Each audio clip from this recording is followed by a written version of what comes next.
Hi YouTube, Wes Stampley here today with JWS Repair Service. Today we're going to be doing a 4-cylinder constant velocity or CV carb clean. These particular carburetors are off a 2001 Suzuki Bandit 1200. This is a type of carburetor. These are Mikuni's. This is a type of carburetor you'll find on many power sports models that have an inline 4 engine. So I'm going to show you a detailed reassembly of one of the carburetors. Then we're going to time lapse through to the other ones for the final assembly, because it's basically you're going to do the same thing 4 times. So anyway, sit back, grab a cup of coffee or a beverage of your choice, and enjoy the show.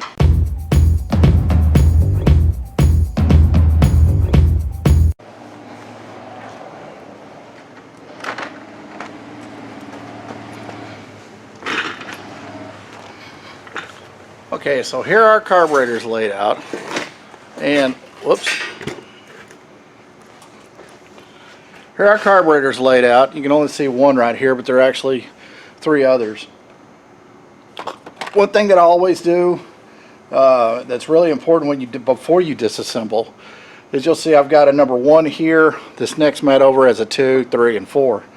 You need to make sure that you categorize and keep all these parts separate, because they're not always the same from one to the other on many bikes. So anyway, so be sure to number the body of the carburetor somewhere. I use a automatic center punch, and then like on this one I put the punch mark right there. If we look at number 2, you'll see I put it in the same place, and there are 2 spots there. Sorry, I'm looking at this backwards. There are 2 spots on that one, and then 3 and 4 further down the line. Now make sure you number everything, you keep the parts together. You can see when I soaked these, when I put them through our vat, which is a commercially available solvent that I've used on other videos. You're not going to have access to that, but you can get Behrman Chem Tool makes a dip in a bucket. I think Gunk makes a dip in a bucket that's available at your O'Reilly, AutoZone, things like that. It may take a little bit longer, but the process is the same. You have to remove everything from the carburetor. There can't be any rubber items in here. Some hard plastics are okay, but like these tops are plastic. There's no reason to vat those. There's not any jets in there. So you could probably vat those if you wanted to, but you really don't need to. You can see we still have, even after cleaning, there's still a little bit of corrosion around this this inlet here. I'll try to get that closer where you can see. There's still some there. We need to get rid of that. And then we're going to fully kit these, and I'm using an all balls kit. This is kind of a neat kit because these are something that haven't been available until ethanol came to town. Once ethanol came to town and it eats everything that's rubber inside carburetors, the manufacturers got on board and started making kits for stuff. So these are really nice. This is all 4 kits, or kits for all 4 carburetors in one box. It's really nice. It comes with a lot of pieces that are necessary to be replaced. It comes with everything that's rubber. It comes with all new screws, and very importantly, it comes with these 2 little special pieces, and we'll talk about those in a minute. But you can see it's a very complete kit. But these are made by a company called All Balls. Why, I don't know, but they are. They even have the special black screws for the carb tops. You can see here the originals, and these look exactly like them. So if you get them a little messed up trying to get them out, because sometimes they're really tight, you may end up damaging that screw head just a little bit. You can replace them because it'll come with all new hardware, so that's a really nice feature. Now we're going to get a little bit of steel wool. We're going to clean that out.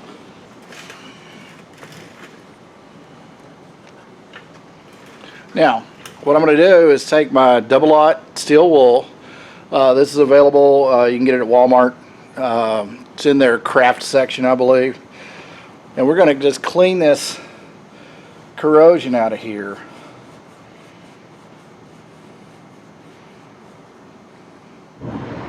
and get all of this this out of here. An O-ring will sit in that, and we don't want to have it in there like that.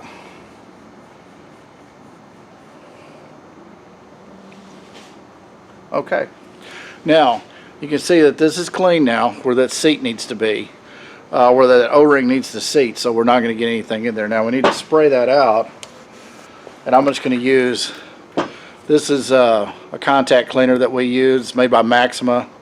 It's non-chlorinated, so it's ozone friendly, and we're going to spray this out.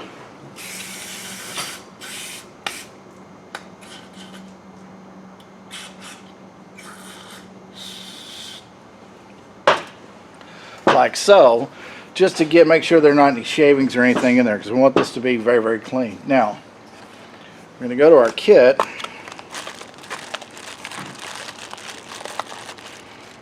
And this comes with all of the jets and the mixture screws and everything in there. We're going to start building our carburetor.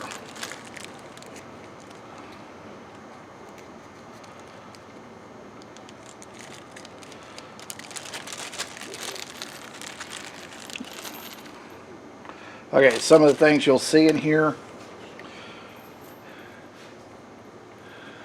Let me move these over. This is a pilot jet. That's the one that does everything from starting, idling, up to a quarter throttle. So if your bike's been sitting and you can start it up on full choke, but every time you turn the choke off and it dies, that's usually the culprit, is that it has a very tiny hole in it. It doesn't take much to stop it up. So that's something really important to keep an eye on.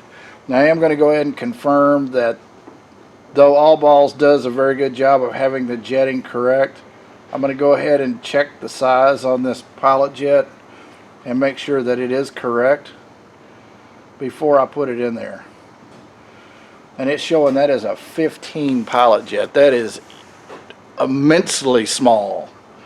Normally they run in the 30 to 35 range, but this is actually incredibly tiny at 15. But they did get that right, so let's go ahead and install that. Turn that around so you can see it.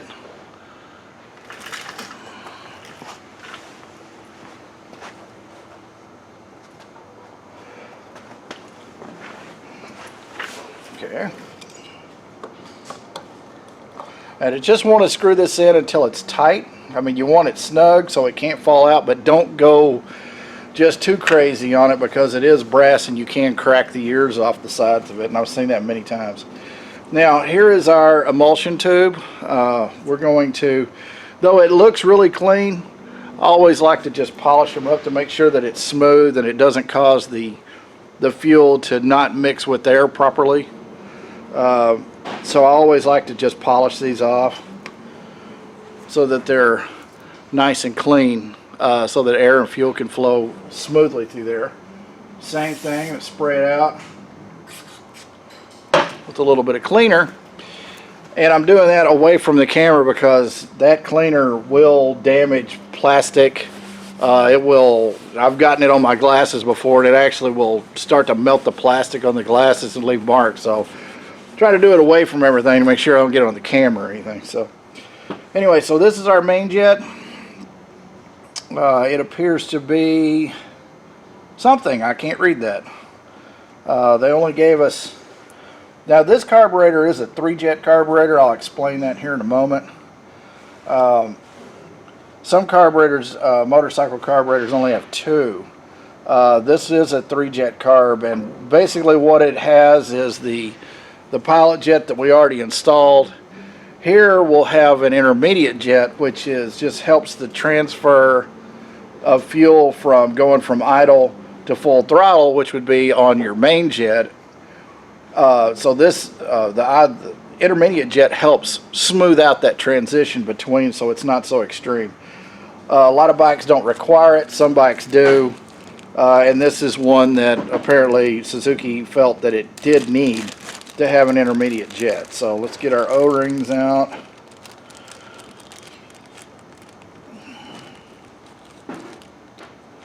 Okay.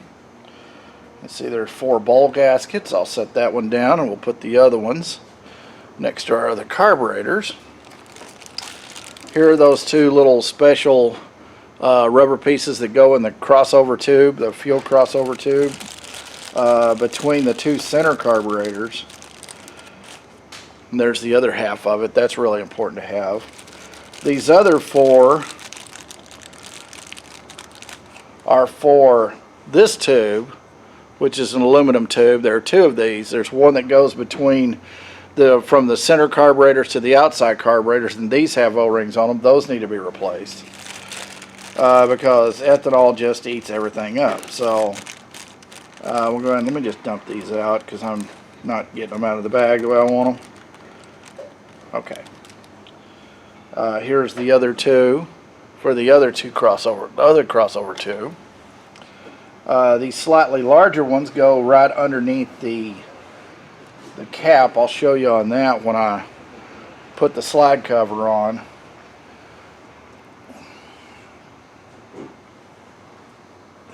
And these little bitty ones go on the pilot screws. And the pilot screws adjust the mixture for starting and idle.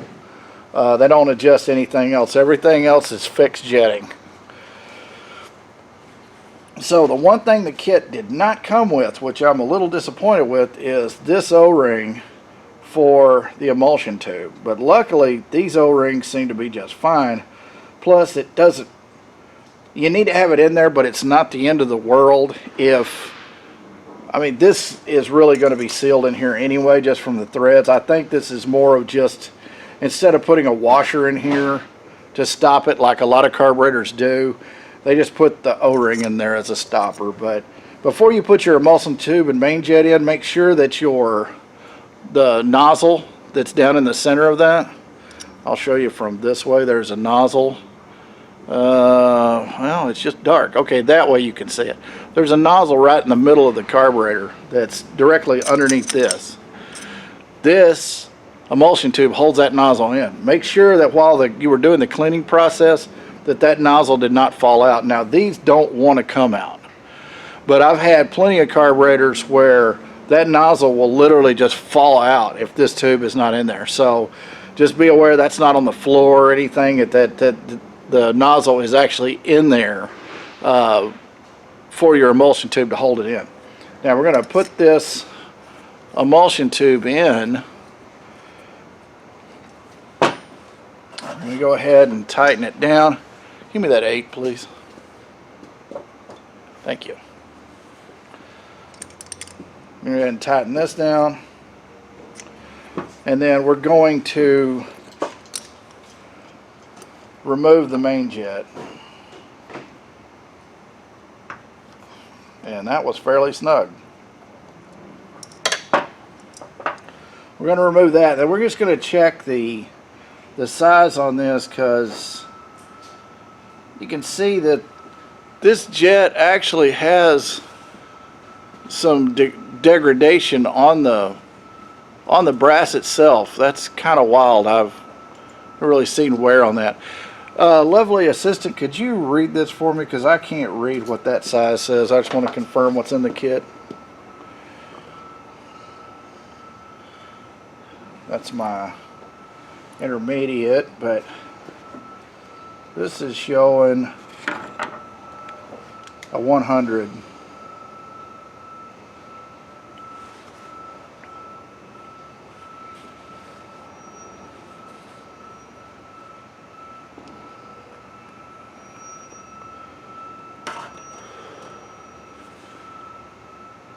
Can you read it? If I can get the light to quit bouncing off of it wrong. Yeah, this is showing a 60 intermediate and 100 main. That is 100. That is 100. Okay. Confirm that our jet size is correct. Thank you, lovely assistant. We're going to install that back into the carburetor.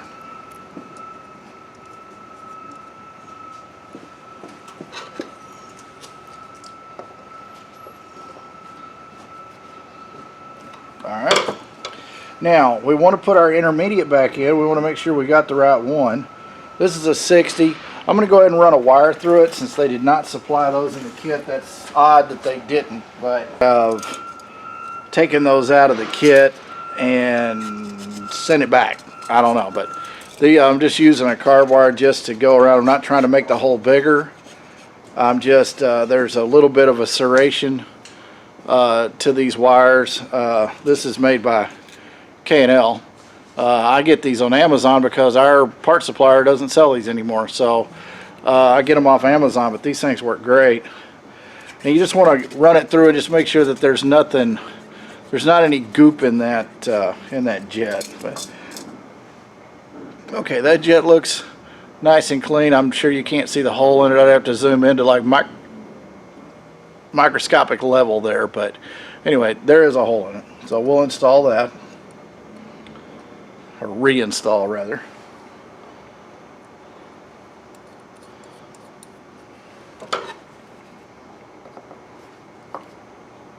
Okay. Now it's time for our float valve.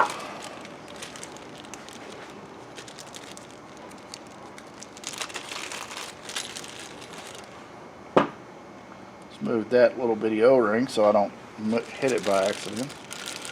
Okay, jet needles we're not going to use.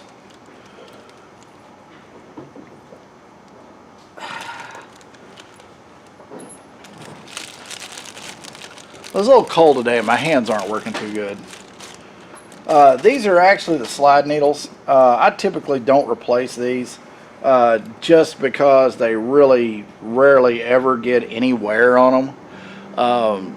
I mean, sometimes you'll see where it's pitted or whatever, but sometimes even though they do a really good job of matching stuff, the replacements could be slightly off, and that can really make it run poorly. So unless there's physical damage on these slide needles, I don't replace these. But we'll get those out of the bag and set them aside.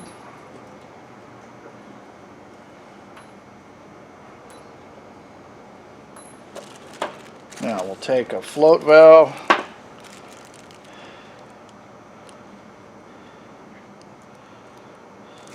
Oh, good grief. There we go. Works for me. Okay. Now, this customer had already rebuilt these carbs before he brought the bike to us because it didn't run right.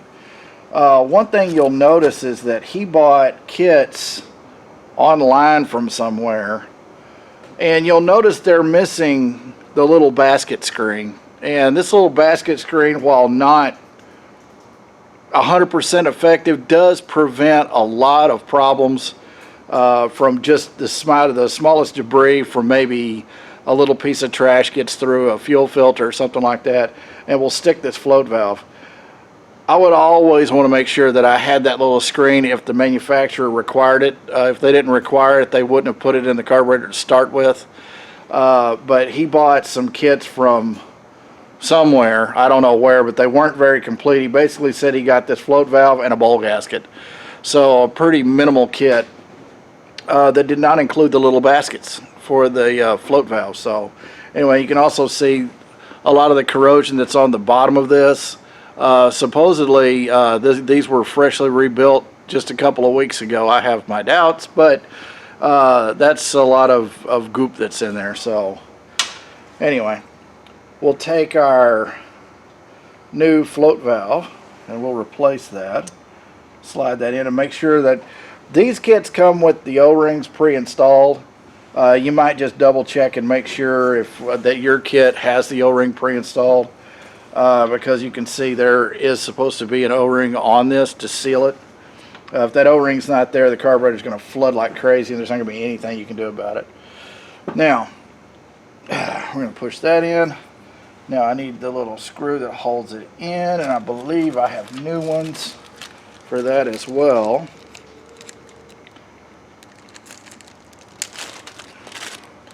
And we'll just dump these out. That's how much hardware it takes to build 4 carburetors. Staggering. Okay, we're going to place this, the valve seat, into the carburetor as soon as I figure out where my screwdriver is. Alright. This screw just holds this seat in. If I can get my fingers to work. There we go. We'll put the new float valve in with our new screw.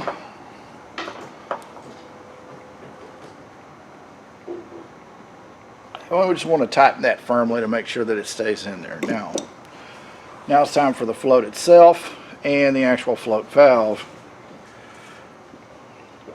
We'll place the clip on the float valve over the tab on the float. You can see it holds itself on there. Okay. I'm going to slide that into the seat. Put our pin down. And did we get new screws for that? Probably not. Those all look too long. Okay, no problem. It's just a little bit shorter.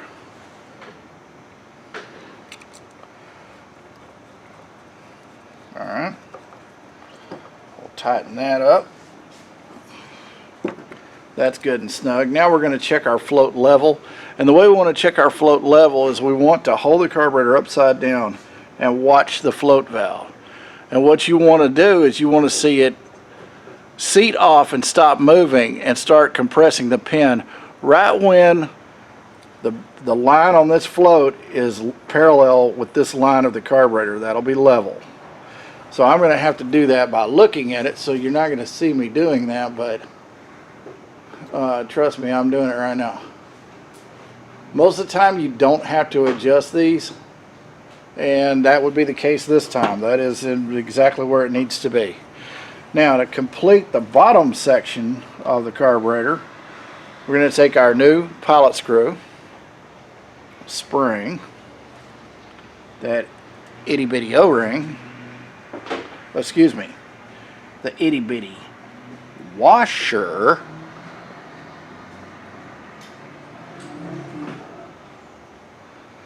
and the itty bitty O-ring goes on last. So we'll place that over the needle, and this is the assembly you should have. You got the screw, the spring, the washer, and the O-ring. The washer just prevents the spring from eating the O-ring. Plus it makes them really hard to get out and really hard to adjust if that spring is pushing directly on the O-ring. So we're going to take this assembly and we're going to place it into the carburetor. We're going to thread it in.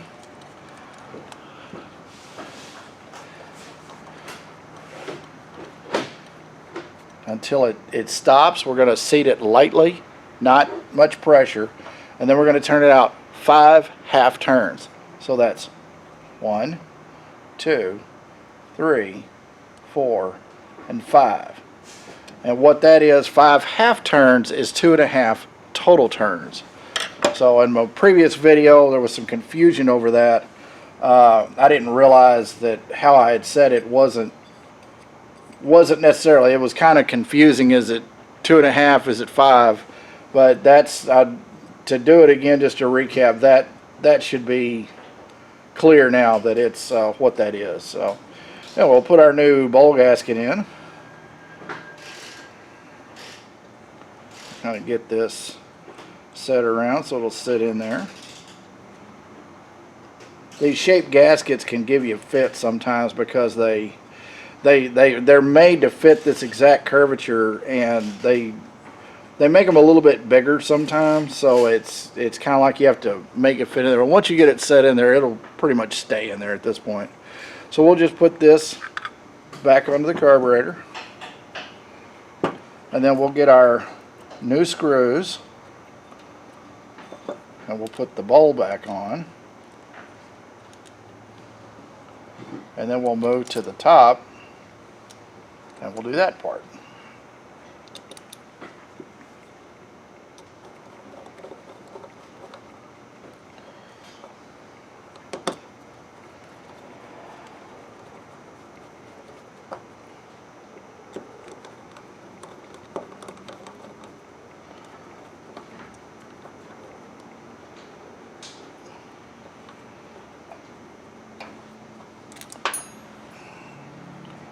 why aren't you going in there?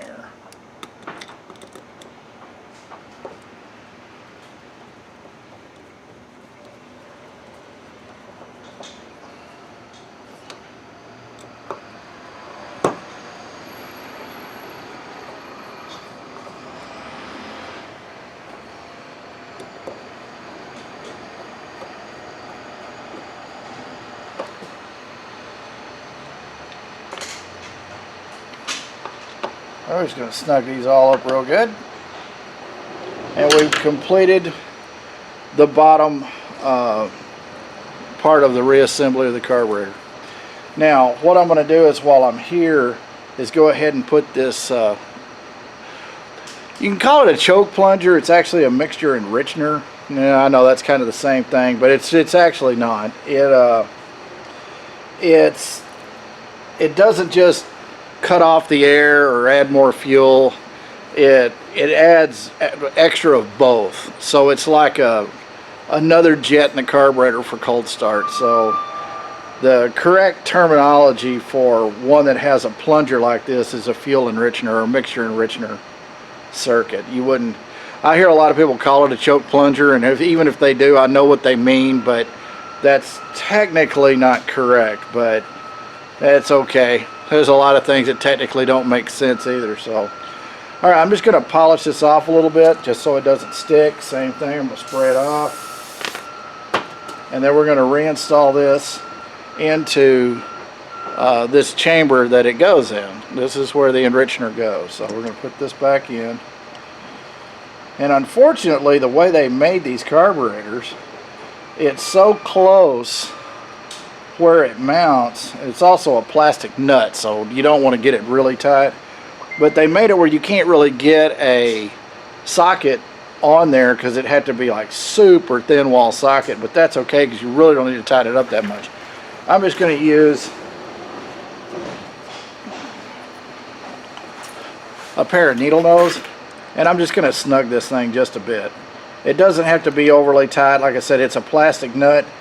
If you tighten it up very tight anyway, you're not going to get it back out, or you're going to break it trying to do it. So it doesn't need to be that tight. Now, we've got that part done. Now we're going to move to the top. Now, one thing to point out, when I said remove everything from the carburetors when you soak them, there are 2 jets in these holes here.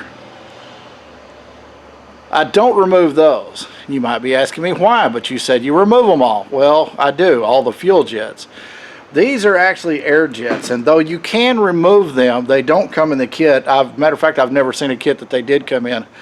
But they have very large holes in them, so there's the cleaner will do an amazing job of cleaning that out.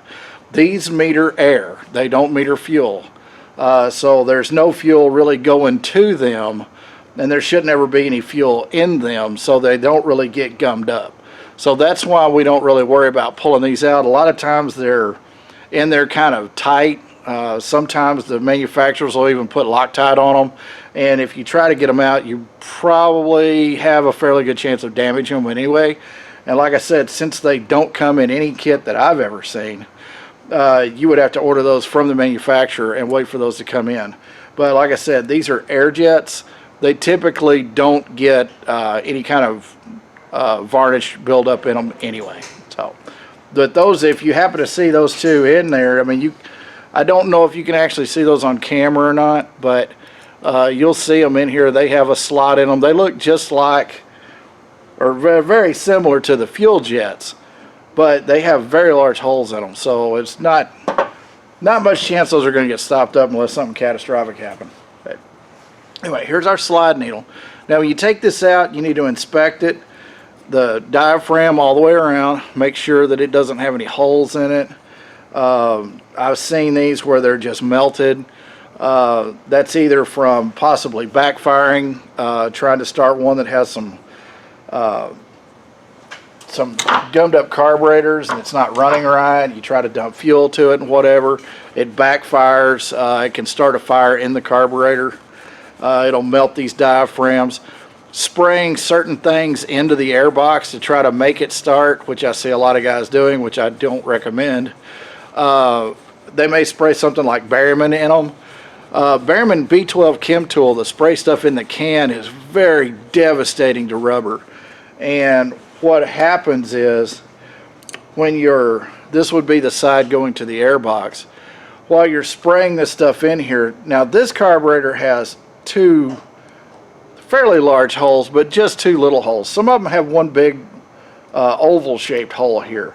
That goes directly into the bottom side of this chamber that rubber diaphragm will sit in. They will spray Behrman in here. It inadvertently goes in these holes and sits up here underneath that diaphragm and will just absolutely eat that rubber diaphragm. So you always use caution. I don't really recommend spraying stuff trying to make them run anyway. If they're not starting on their own, they need some repairs. You know, if you can do it yourself, great. If you need to take it to a shop, great. But don't try to force something to run that's not able to run. It's not gonna be a good day. But anyway, that's why I don't. You got to really be careful with Behrman Chem Tool for sure, because you'll eat these diaphragms. But once you've inspected the diaphragm, and you can see these do have a wear line on them. Let me show that to you here. You can see a wear line on it. Now that's not hold or anything. That just happens to be, that's the natural roll where the diaphragm sits in there. So when you pull it out straight, you look at it and you see this funky mark on it. It's really not a big deal, because that's just the fold line. So you'll see that I wiped that slide off with a rag. These are plastic slides, so clearly with the rubber diaphragm made to it, they don't get soaked or you'll destroy them. And I'm just wiping the needle off to confirm that it's good and clean. And we're going to look at that and make sure, no, there's nothing on there. Okay, that looks great. Now, putting the slide in and the diaphragm is pretty easy. You can see the hole's nigh around. It only fits one way. You really can't do that wrong. You just need to make sure that you line up the needle with the main jet in the center of the carburetor, and it'll sit down just like that. Okay, then on these particular carburetors, they have an extra O-ring that goes right there in that hole. Now on some that would be drilled and it would be a vacuum port. On this one it's just plugging it off, so that needs to be in there. Now we're going to take our cover top, we're going to put the spring in there, we're going to set it down to where this extra rounded section right here is going to go over where that O-ring was. That's where they could use this same cap if they wanted to. You can see this ridge that's cast into the cap. That could be drilled and have vacuum running through that port above it to raise the diaphragm that way, but this is not how this carburetor is set up. It just kind of shows you how forward-thinking Mikuni and Kian, who are the two largest Japanese carburetor manufacturers, are, that they can make one carburetor that can be adapted very easily to so many different applications. It's really kind of cool the way they forward think like that. Okay, so we'll put that on there, tighten that down. We're going to confirm the slide is moving freely.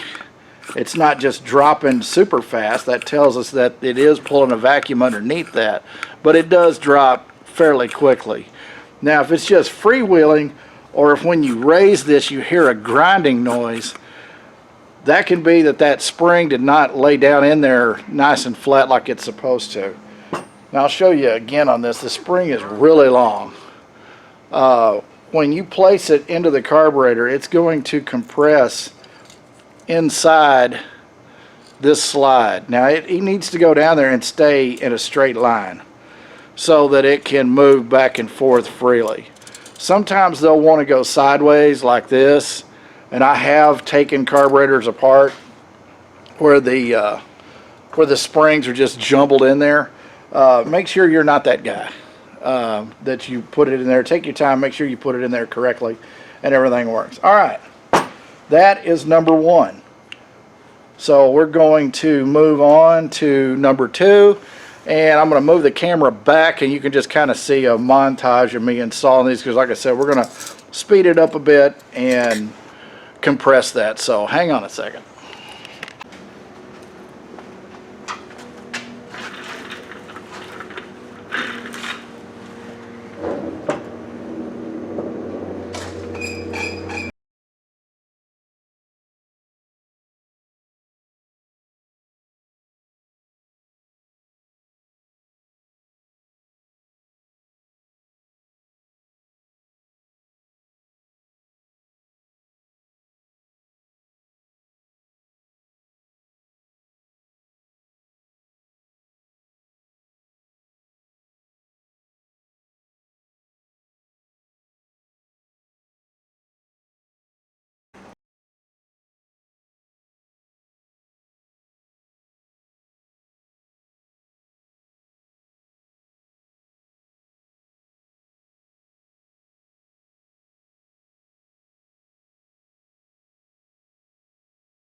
Alright, we're back.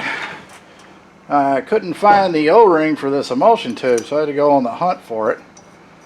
Finally found it. Apparently it sprouted legs and walked. But nevertheless, I caught up with it. We got it back in here. So we're disassembling the one carburetor, or reassembling this last carburetor, and then we'll assemble the bank of carburetors, and we'll put it back on the bike.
And there we go.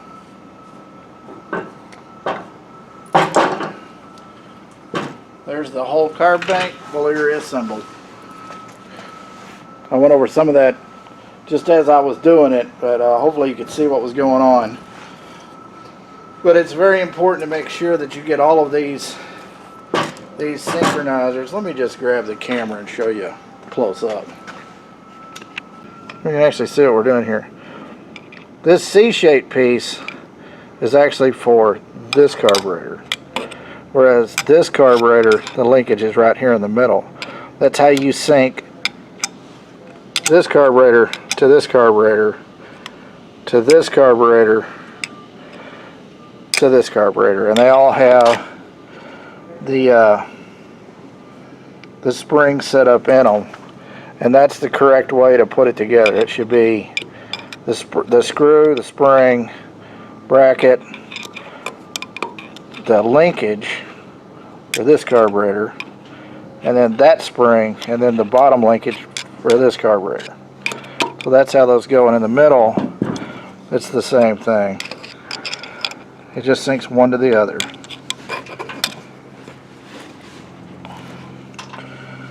There we go.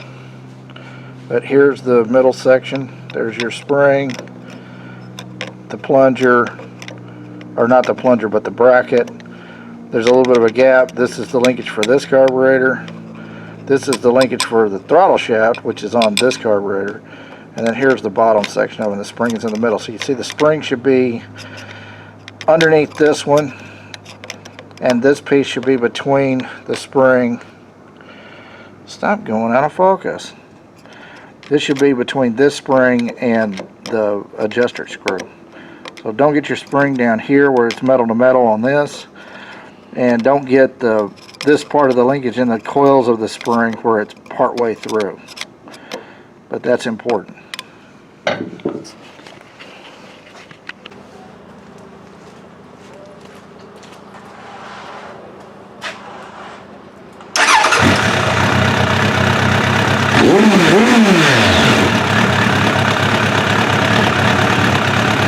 good to go.